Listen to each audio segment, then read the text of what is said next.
Hey guys, and welcome back to 3 games of Ranked Diamond. This time we will be playing the Grief Linza deck.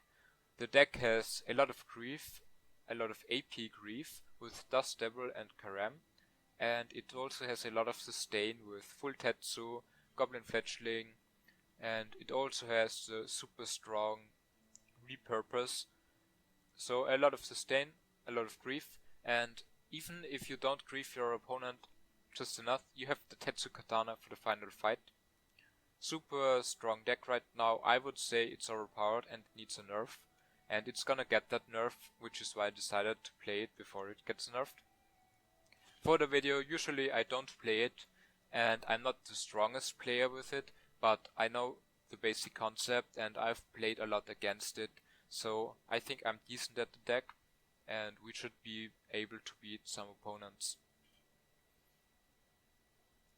Strong matchups are aggro decks. Aggro decks have almost no chance to kill us. Like, they have a chance if our draw is super bad, but other than that, it's really hard for aggro decks to kill us.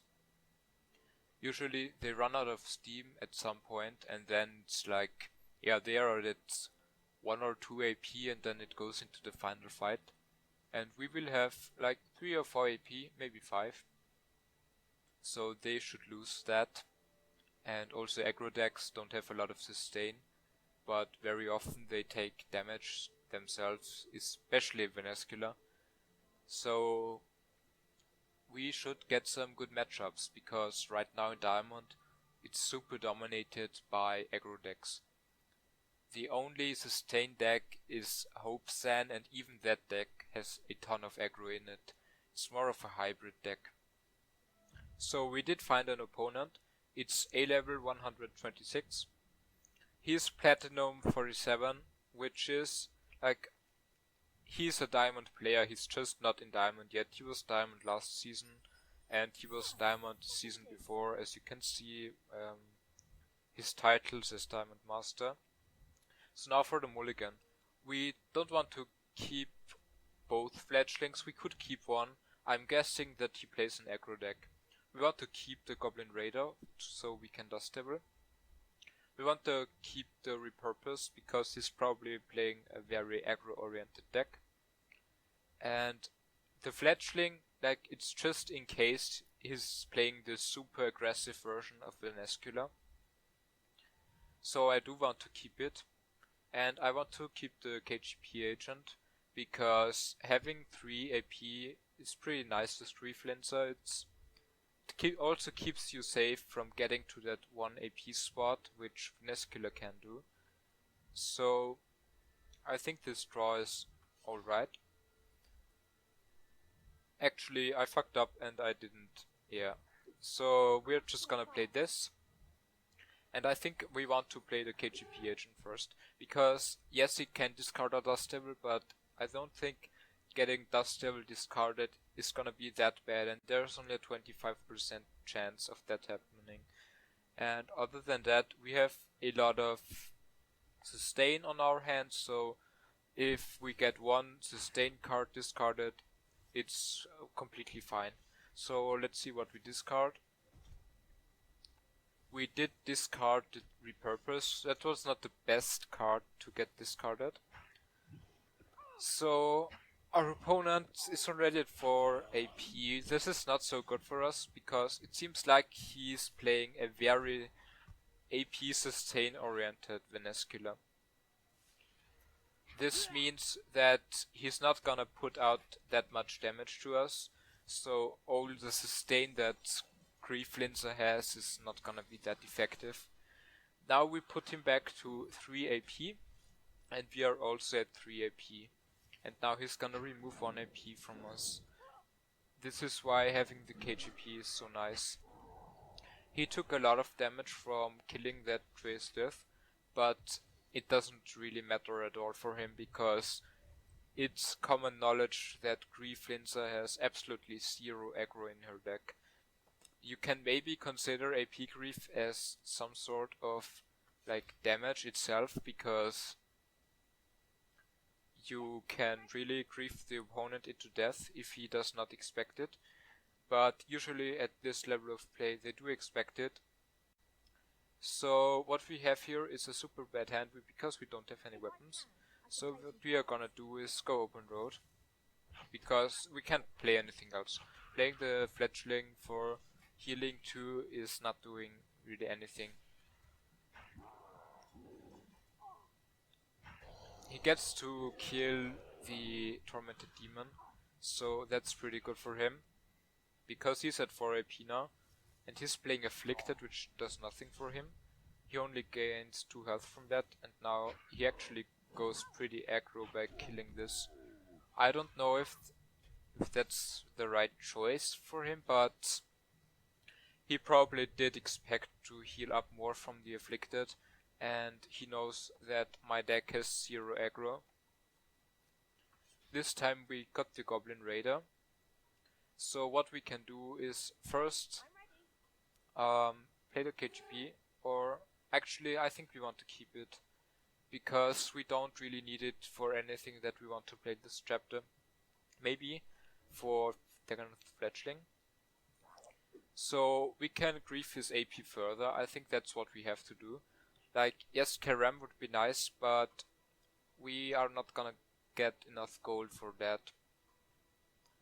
I think what's gonna be good is to go like this, because actually maybe, yeah, we should go like this, because maybe he griefs another AP, and then he's not gonna, like, we are not gonna get the grief off. Maybe we really want to stay safe from that and just have that 2 AP safely, because if he goes Trace Death, we don't get the grief off, and that would be super annoying. We did discard our 2 gold gain, so that's not optimal, but hopefully we will pick up more gold gain, because we are not looking too hot right now with gold gain. He goes for Elvark actually, which is a good choice for him in this matchup, because he takes damage for a ton of AP and he doesn't have to care about taking that damage. So I think his deck is the hardest deck to play against this Grief Linza. I don't think there is any harder matchup, because Venescula, this version of Venescula, has so much AP gain with worthy opponent and stuff. Luckily we got 2 more weapons, but we don't have the gold to go for the Karam. We have 6 gold and it takes 7. That's kind of unlucky, because Karam would have been so effective here. So what we are going to do is go for the Fremenic Crafter and Ice Warrior Repurpose. We could consider keeping a weapon and not playing one of these 2, so that we will have Karam later. But the thing is, we need the gold from this anyway for our Karam, and with Fremenic Crafter there's such a high chance, like we will draft 7 cards, the chance that we will get that weapon that we need for Karam is very high. So I do want to go for it.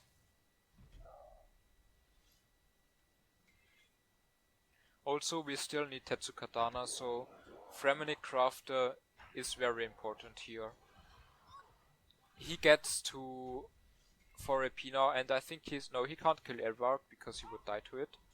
Let's see, we got Rolo and Tetsu Katana, another Karam. That's decent. The good thing is Tetsu Katana, but the bad thing is we don't have a lot of gold anyway, so since we don't have so much gold, like, you know, we really likely can't play Karam and Tetsu Katana. We would have to get Yelps for that. That would work. But even with Yelps we need 13 gold, we will only be at 12 gold. So, not so good. But we have a Varrock Museum, so that's at least 2 gold. We will get 1 grief off, or the Tetsu Katana, however we decide. We can safely get this Tetsu Katana, but we need 6 gold for it. That's what we have to watch out for, and our opponent conceded the game. I think he knew it was over, because he was sitting at like, what, 10 health or so? He had not a lot of AP. He likely ran out of option, and he's climbing into diamond, and he wants to save his time, which is why he conceded. At this point, winning against Linza is pretty impossible. So I think this really showcased how strong Linza is. All we did against him was grief 2 AP, and griefing that 2 AP was enough to make him concede in chapter 5. Even though he had a deck which is not so bad against Linza. So we get to play it against the top red now. He plays a different Vernacular, or yeah, I think you can say it's a different Vernacular, because his deck contains a shit ton of aggro. What we want to do here is fish for life. We can keep the deck on a fletchling and the KGP agent so that we can actually like one-hit it. We don't want to Tetsu Katana, and I'm not 100% sure if we want to keep Karam even, because you need 7 gold for it, and I think the sustain will be better. The thing now is just we need a weapon. We really need a weapon. We don't need the gold from this, we just need weapons for Dust Devil and Fremenic Crafter. So we are gonna keep this and hope that we get a small weapon from this. We actually did get 2 weapons, so that's nice. First thing we want to do is Ice Warrior, Dust Devil. That's like the super standard play for Linza. And after that we are gonna be sitting at... yeah, we can't one-hit this, which is unfortunate. So Fremenic Crafter not gonna work. So just wanna play KGP and equip this one, so we will still have it. We will have options then. It's a bit unfortunate that we could not Dust Devil actually, but I don't want to do that either. I think this is better. We can safely keep this. Yes, we will discard one of these, but we'll gain another 3 cards. It's gonna be okay. So he already starts to deal damage, which is why I went for the KGP into fletchling option. I don't think his deck runs Trace Death, so we should be safe from the AP grief. And now we will already AP grief him. He's probably go Sergeant Grimspike now, so he can't 2-hit that, which is unfortunate for him. He's sitting in 1 AP now, and he didn't get any AP. Now he's getting 1 AP. So now he can 2-hit the 10 health creature. So he's fine. Wow, we got super lucky. He gave us the cannonball from the Rowdy Cannoneer, and then he actually, we discarded it. So lucky. And also he thinks we are playing Big Weapon Linza. That's what I played earlier. And I played against him 3 times and lost, because his deck is devastating against Big Weapon Linza, because it has so much damage against it with the Ogre and with the damage it has anyway. Problem right here is that actually we don't have a problem. We can Dust Devil. I think that's gonna happen. And Major Mary Rancor, I think he has Sergeant Slantos, but we can't, he's gonna pick it up here at the first spot, but we want the Dust Devil, we really want that. So I think going for this, we get full value, full Tetsu. It's gonna be alright like this. We should be in a very strong position now. He deals 7 damage to us, so that's not a good position. We are at 7 health and he can probably kill us the next turn.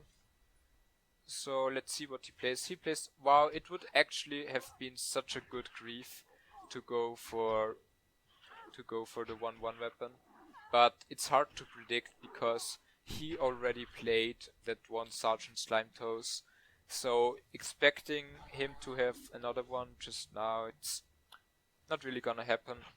So he's not one-hitting the Alpha Werewolf because we griefed 1 AP. He does deal 8 damage to us, but we have the full Tetsu, so we are fine. This is the strength of Grief Linza, the insane sustain. Now he's gonna die to this. So yeah, that's Grief Linza against aggro. It's devastating for them.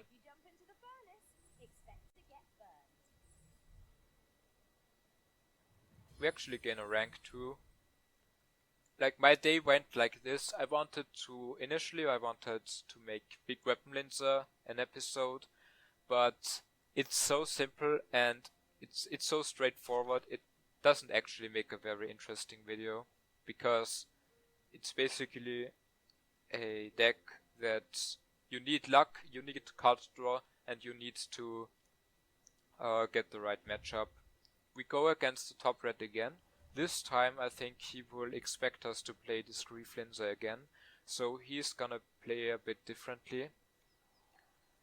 I think that means he will aim to put out even more damage, because that's his only chance. He can't win this game in the long run. We very likely will have the Tetsu Katana. So let's look at this. We have 2 weapons, which is pretty good. We have the Rolo. We want to keep this. 3 armor. You shouldn't underestimate 3 armor gain, and also here 2 armor. So we want to keep this. We want to keep the Fletchling. We want to keep the Varrock Museum for these. Actually, this draw is super strong. The only downside of this draw is that we don't have any grief.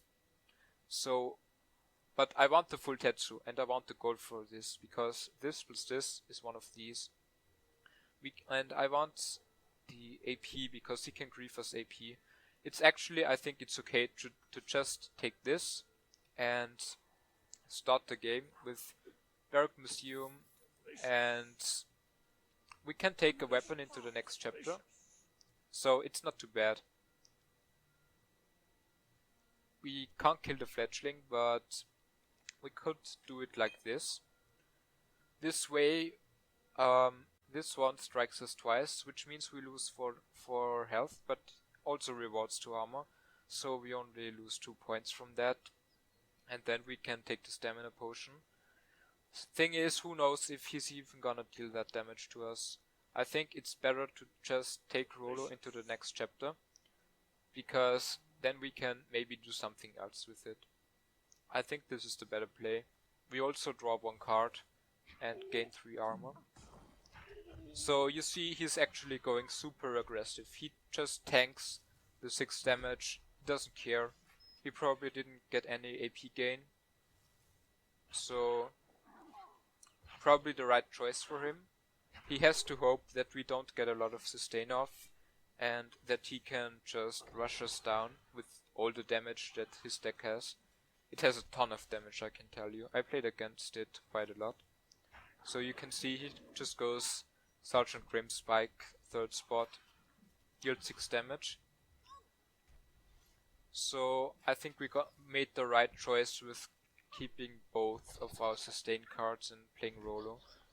There's no way he's gonna deal like 30 damage chapter 1. But he deals quite a bit of damage already. And with the Rolo, we get the card draw, we get 4 cards, we will have a lot of options. We can safely, we will be playing the full Tetsu, and we get a Dust Devil. But with our current weapon, unfortunately we can't use the Dust Devil, because we're gonna strike it twice and then we have no weapon to spend. So this draw is pretty good. We can kill the Fletchling just so we will be safe. We will be at 25 health effectively, and then we can go for the Ice Warrior into Dust Devil. And at the end of that we can still pick up full Tetsu.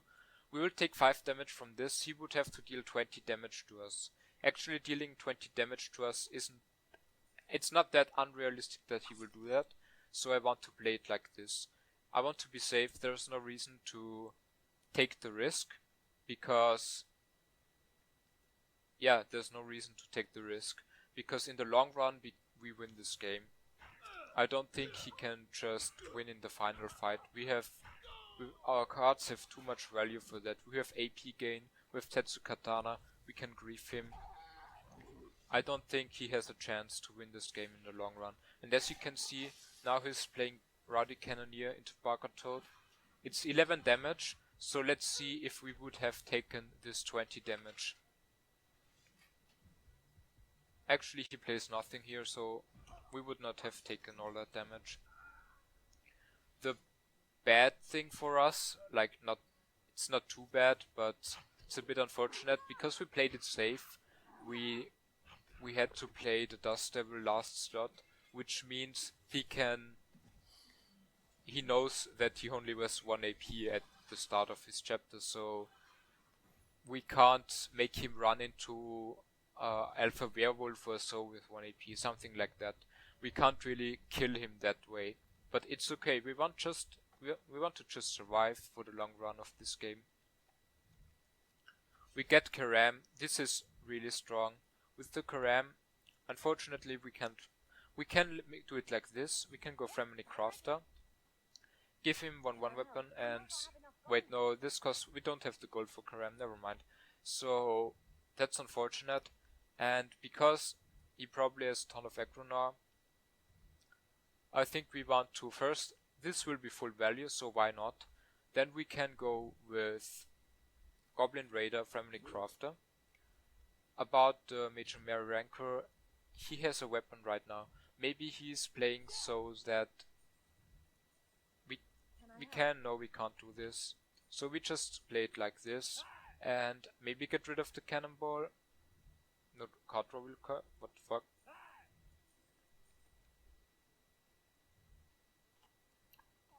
I don't know why it said no card draw will occur, because we just get to one hit the Fremini Crafter. But I played the KGP because none of the cards on our hand are like super essential to our win condition. So I think it's better to be safe from his Trace Death, and we discard the Major Mary. He already played, how many did he play? He played 2 Sergeant Slime Tours already, and I don't think his deck has more weapons in it. So it was the right decision. Because I mean it was good that we discarded it. It's not gonna be that useful to us, except that we can use it for Karam. Right now, if you look, he's at 1 AP and 10 health, and we are at 32 AP health. It's so ridiculous. This deck is so overpowered right now. Let's see what we can do. We can just do this and repurpose, but the problem is this is a 2/3 weapon, so we can maybe use it for something better. Unfortunately, we don't have a lot of gold. That's like our only problem in this game pretty much. We don't have so much gold. We can 2-hit this, but the card draw, like, will it? Yeah, we will 1-hit this because we are at 4 AP. We can take this risk, but we won't have, we can't use the Karam. There's no way we are using Karam this game. This chapter. So I think we want to save it for the last slot. The card draw, do we really need it? Do we need the card draw? I think it's better to repurpose and get rid of the cannonball, because we are not gonna need the cannonball. We don't need the card draw because we already have this Karam and we just need 1 more gold.